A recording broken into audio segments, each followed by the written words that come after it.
I have one question for you regarding, we always think about day one, right, of meeting these non-entities, of meeting non-human entities. What happens day one, like you said, the stock market crashes, everything goes havoc. Maybe we won't have a presidential election, just the reality just drastically changes. And you also hinted previously on how should we prepare for an encounter or a confirmation, because I know this is a topic that you also grasp on, because in terms of governmental information, why, if they have it already, why haven't they disclosed it? But let's say that day two comes. How do you envision humans really engaging with this new reality? And also, how do you think we should change, or how we would change pragmatically? Well, I think day two is, let's call it, a more sober reflection on the matter, and the hysterics are gone. I think day two, the majority of the world goes back to living its life and wondering about where its food comes from, who's going to put dinner on the table. Oh, it's tomorrow. I have to take the trash out. I think that's day two, because for most people, it will mean nothing.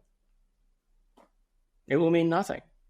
The people that it matters to are the ones who look to take advantage of it. Right? So I don't mean that in a negative sense. I mean that in a positive sense.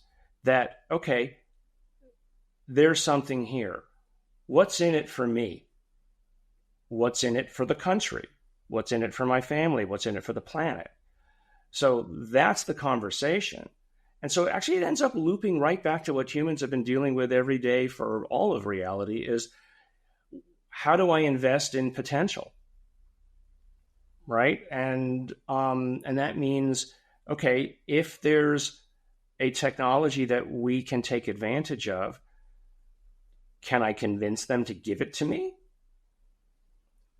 Do any of our monetary consequences mean anything to them? I'll give you $1 trillion. All right. Yeah. Well, if we do the conversion rate, from our point of view, it's it's 1/10 of a penny. Your money means nothing to us. So, what's the currency of the discussion? And so, that's the first thing you have to ask. And so I think at best, we have nothing to give them. Nothing. And so, what's in it for them then to give us anything other than goodwill? And the hope that there is goodwill.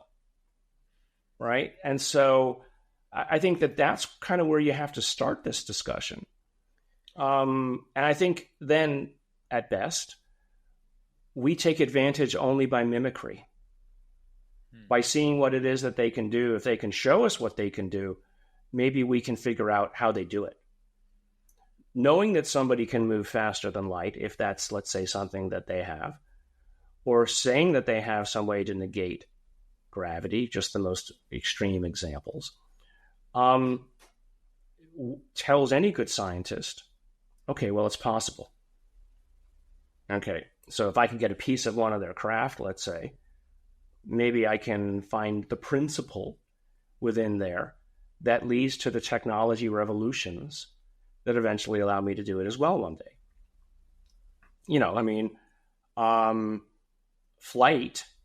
Manned flight was invented, at least on paper, as far back as Michelangelo.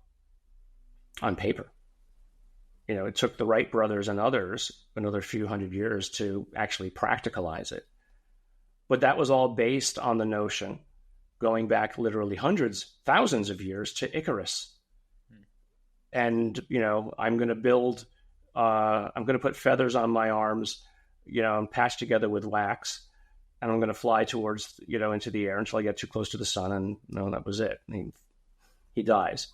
Right? So I think we have a lot of dying between now And when we eventually, let's say, replicate what they have the ability maybe to do, allegedly to do, because I know tomorrow after or the day after this thing comes out, I'll be, in the Daily Mail in England, saying, Stanford professor says, no, I never said that.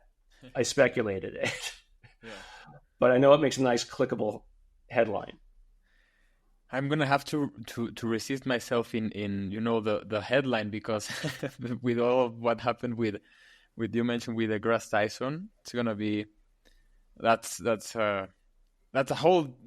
I would love to host both of you just to have that discussion. I don't want to have a conversation with him. I don't want to raise him to my level, to be quite honest, because